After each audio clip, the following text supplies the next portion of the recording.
Hello बच्चों, मैं Gita Paliwal BA final में फिर से आपका स्वागत करती हूँ। आज हम पढ़ेंगे गुट निरपेक्षता की प्रासंगिकता। प्रासंगिकता तीनों नाम एक ही है, संबंधता भी कह सकते हैं उनको, योग्यता भी कह सकते हैं। तो गुट निरपेक्षता की क्या योग्यता अब वर्तमान में रही है। पहले तो आपको पता है कि गुट निरपेक्षता की स्थापना 1961 में बेलग्रेड में शिखर सम्मेलन हुआ था, उस समय हुई। लेकिन उस समय क्या हो रहा था, शीत युद्ध चल रहा था। शीत युद्ध में क्या हो रहा था कि गुटों से अलग रहने की नीति, दो गुट बड़े थे, पहले पढ़ चुके आप, अमेरिका और सोवियत संघ, पूंजीवादी और साम्यवाद, पूंजीवादी अमेरिका और साम्यवाद सोवियत संघ, ये दोनों अलग हुआ करते थे। लेकिन जब जैसे ये सोवियत संघ का विघटन हुआ 1991 में, 1991 में जर्मनी का एकीकरण हुआ 1990 में। तो विघटन होने के बाद और एकीकरण होने के बाद, यानी जर्मनी का एकीकरण हुआ और सोवियत संघ का विघटन हुआ, फिर बाद में पूरा विश्व क्या हुआ, एक ध्रुवीय बन गया।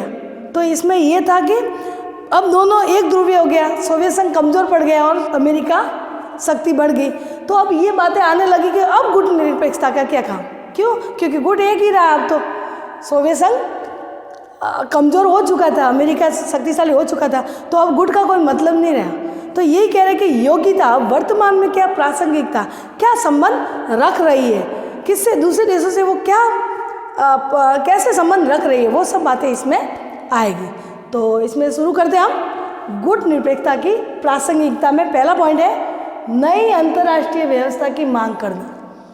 यानी गुट निरपेक्षता का योग्यता अब ये रही है कि जो भी गुट निरपेक्ष में शामिल है वो अंतर्राष्ट्रीय नई व्यवस्था की मांग करेगा। तो वो महत्व तो रख ही रही है, यानी योग्यता तो रख ही रही है। कुछ लोग कह रहे हैं, विचारक कह रहे हैं कि अब काम का नहीं है, विघटन के बाद काम का नहीं है, लेकिन नई जो गुट निरपेक्ष है वो देश तो शामिल है, और इतने देश 125 से ऊपर हो गए, वो सब शामिल होंगे। तो वो क्या करेंगे, वो दूसरे देशों पर दबाव डालेंगे, उनसे व्यापार करेंगे, तो इन सभी को खुश करना पड़ेगा। तो ये है कि ये सब मांग कर रहे हैं गुट निरपेक्षता की प्रासंगिकता में नई अंतर्राष्ट्रीय व्यवस्था की मांग करना। यानी अंतर्राष्ट्रीय व्यवस्था है जो भी खुला बाजार, यानी मुक्त व्यापार। मुक्त व्यापार वो है कि बिना टैक्स के द्वारा एक दूसरे देश व्यापार करें। तो ये है कि नई अंतर्राष्ट्रीय व्यवस्था की मांग करें और लोगों को मानना पड़ रहा है, दूसरे देशों के लोगों को मानना पड़ रहा है। क्यों मानना पड़ रहा है, क्योंकि गुट निरपेक्षता की संख्या ज़्यादा है, सारे देश एक हो जाएंगे तो उनको मानना पड़ेगा। तो ये भी उनकी प्रासंगिकता है। दूसरी है आणविक निशस्त्रीकरण के लिए दबाव डालना। परमाणु बम आपको पता ही है, किसने, अमेरिका ने जापान के 2 शहरों में हिरोशिमा और नागासाकी पर गिराए थे। लेकिन अभी गुट निरपेक्ष क्या कह रहा है कि आणविक और निशस्त्रीकरण के लिए दबाव डाल रहे हैं। किसके ऊपर, किसके ऊपर डाल रहे हैं, क्योंकि आप ये विकसित देश किसके ऊपर डाल रहे हैं कि आणविक यानी परमाणु बम अब बन गए सो बन गए, अब नहीं बनाओगे, और निशस्त्रीकरण यानी शस्त्रों को पूरी तरह से त्याग लेना। लेकिन गुट निरपेक्ष वाले कह रहे हैं कि नहीं, आपने तो बना दिया, आणविक परमाणु बम बना दिए, हम विकसित कैसे होंगे, हम तो विकासशील ही रहेंगे फिर, और आपके भरोसे रहेंगे, फिर आपसे हमेशा वो की वो गुलामी की तरह। तो इसलिए गुट निरपेक्ष वालों ने कहा कि आणविक परमाणु बम भी हम बनाएंगे और निशस्त्रीकरण नहीं करेंगे। हाँ, निशस्त्रीकरण के किसी के देश में हम, किसी दूसरे देशों में हम क्या नहीं करेंगे, आक्रमण नहीं करेंगे, लेकिन क्या करेंगे, हम अपने देश की सुरक्षा के लिए शस्त्र तो बनाएंगे, क्योंकि पड़ोसी देश शक्तिशाली हो रहा है। तो ये सब बातें आएगी प्रासंगिकता में। तीसरा है एक ध्रुवीय विश्व में अमेरिका की दादागिरी का विरोध। कौन कर रहा है, गुट निरपेक्ष। क्यों कर रहा है कि अमेरिका पहले 2 ध्रुवीय थे, अमेरिका और सोवियत संघ। जब शीत युद्ध चल रहे थे तो दोनों पावरफुल थे, तो उसमें अमेरिका 2 ध्रुवीय देश, अमेरिका भी पावरफुल और ये भी पावरफुल, तभी तो शीत युद्ध हुआ। लेकिन जब सोवियत संघ का विघटन हुआ तो एक ध्रुवीय हुआ, 2 ध्रुवीय यानी पूरे विश्व में 2 देश ही शक्तिशाली होना, एक ध्रुवीय यानी पूरे विश्व में एक ही देश शक्तिशाली होना। तो वो कब हुआ, सोवियत संघ के विघटन के बाद ये शक्तिशाली होना अमेरिका। तो अमेरिका शक्तिशाली हुई तो उनकी दादागिरी बढ़ गई, जबरदस्ती उनसे काम व्यापार करवाने लगे, दबाव डालने लगे कि अगर ये हमारे साथ ये संधि नहीं करोगे तो मैं दूसरा मैं वो आपसे रिश्ता नहीं रखूँगा और मैं शक्तिशाली है, तो वो प्रदर्शन बताने लगा। तो लेकिन गुट निरपेक्ष ने क्या किया, गुट निरपेक्ष देशों ने सब मिलकर उनकी दादागिरी कम की।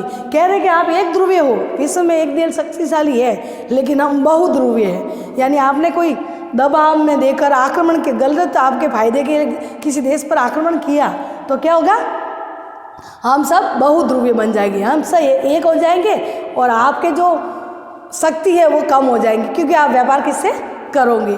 तो ये बातें आई कि दादागिरी को मिटाना किसके, अमेरिका को किसने किया, गुट निरपेक्ष देशों ने। तो इनकी ये योग्यता बढ़ गई। मतलब लोग कह रहे कि अब शीत युद्ध के बाद योग्यता उनकी नहीं रही, लेकिन अब जाने की योग्यता है उनकी। चौथा है विकसित और विकासशील देशों के बीच सार्थक वार्ता के लिए दबाव डालना। कौन डालेगा, गुट निरपेक्ष। ध्यान रखना, उनका योग्यता खत्म कह रहे कि हो रही, लेकिन ये अभी भी योग्यता उनकी बरकरार। तो विकसित और विकासशील देशों के बीच में सार्थक वार्ता का दबाव डालना। कह रहे कि विकसित अपने खुद के सम्मान नहीं कर सकता, यह विकसित देश खुद ही अपने ऊपर वो क्या कहते हैं दौस नहीं जमा सकता है, दादागिरी नहीं कर सकता। इसके लिए वार्तालाप होनी चाहिए। किसके देशों के बीच में, विकसित और विकासशील देशों के बीच में, दोनों में वार्तालाप होनी चाहिए। क्यों होनी चाहिए, ताकि हमारी जो समस्या है जो विकसित देश के सामने रख सके और हमारी पूरी हो जाए, और विकसित देश हमारी बातों को सुने और हमारा ये जो मांग हो वो पूरी करनी चाहिए, तभी हम आपसे व्यापार करेंगे। नहीं तो 125 से ऊपर देश है जो हम अलग रह जाएंगे। तो अमेरिका को पता है कि माल खपाने के लिए विकासशील देश बहुत ही ज़रूरी है। तो ये विकासशील देश विकसित देश विकासशील देशों से क्या कर रहे, मांग कर रहे हैं कि हम वार्ता की जाए हर साल, या वार्ता में हमें बुला दिया जाए और हमारी मांगों को रखने दिया जाए और उनके पूरा किया जाए, तभी हम आपसे संबंध रखेंगे। पांचवा है औपनिवेशिक शोषण का विरोध। एक तो औपनिवेशवाद किसे कहते हैं, जब ब्रिटिश ने तो हमारा वो उदाहरण मैं बाद में बताऊंगी। उपनिवेशवाद यानी उपनिवेश सब एक ही है। उपनिवेशवाद यानी कोई शक्तिशाली देश कमजोर देश पर अपना शासन स्थापित करके सामाजिक, आर्थिक, राजनीतिक, संस्कृति और तकनीकी क्षेत्र में उनका शोषण करे, उसको कहते हैं उपनिवेशवाद। जैसे ब्रिटिश आए थे और हमारा शोषण किया था, वो उपनिवेशवाद बन के आए थे। अब ये बात हुई कि न उपनिवेशवाद ये है कि अब जब भी व्यापार हम गुलाम तो नहीं है, लेकिन उनके बिना चलेगा नहीं। जैसे कि चीन वो सस्ती चीज़ें बनाता है और हमें चाहिए सस्ती, क्योंकि हमारा देश उच्च वर्ग, मध्यम वर्ग और निम्न वर्ग और उससे भी गरीब है। तो उसमें अमीर लोग हैं तो अमेरिका से हम विकसित देशों से आयात निर्यात कर सकते हैं, और गरीब है तो उनके लिए जो सस्ती माल है वहाँ से आयात कर सकते हैं। तो चाइना से हम कर रहे, कितनी भी लड़ाई हो रही है तो चीन से हम व्यापार करते हैं। तो ये है कि उपनिवेशवाद के हम उनके गुलाम तो नहीं है, लेकिन उनसे लड़ाई नहीं करेंगे, ज़्यादा हमारा दोनों का दुश्मनी नहीं चलेगी। क्यों नहीं चलेगी, क्योंकि हम गुलाम नहीं है, लेकिन व्यापार के द्वारा उनसे हमें दोस्ती रखनी ही पड़ेगी। तो ये नव औपनिवेशवाद यानी या नव औपनिवेशिक शोषण का विरोध किया कि जो ये दबाव देकर हमसे कार्य कर रहा है वो हम नहीं करेंगे, लेकिन ऑटोमेटिक नव उपनिवेशवाद ऑटोमेटिक, हम ऐसे नहीं कि हमसे आपसे खरीद रहे तो आप गुलाम बनो, नहीं, हम खरीद रहे तो आपसे संबंध रख रहे, तो आप भी हमारे साथ ऐसा ही शोषण नहीं करोगे। आप जैसे हम मांग करेंगे वैसे आपको मानना पड़ेगा। नहीं तो कि हमारा देश गरीब है, हम मांग कर रहे हैं वस्तुओं की और आप मन चाहे उनके प्राइस लगाओ या रेट लगाओ, तो ये नहीं चलेगी। क्या होगा कि जो नव उपनिवेशवादी यानी हम गुलाम तो नहीं, लेकिन हमारे आपके बिना जो वस्तुएं आ रही है वो उसके बिना चल भी नहीं सकता। इसलिए हमारा शोषण नहीं करें, दबाव नहीं डाले, हम आपस में मिलकर दोनों संधि करेंगे। लास्ट है सुरक्षा परिषद के सदस्य देशों की संख्या बढ़ाना।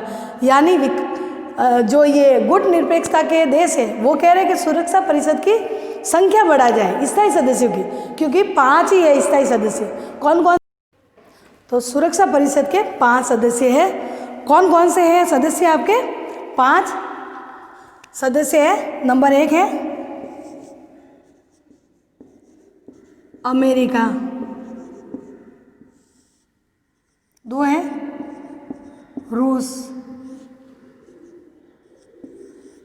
3 है फ्रांस, चौथा है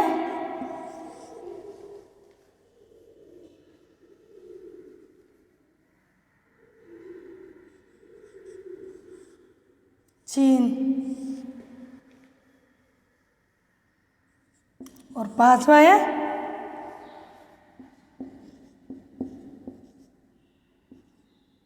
ब्रिटेन।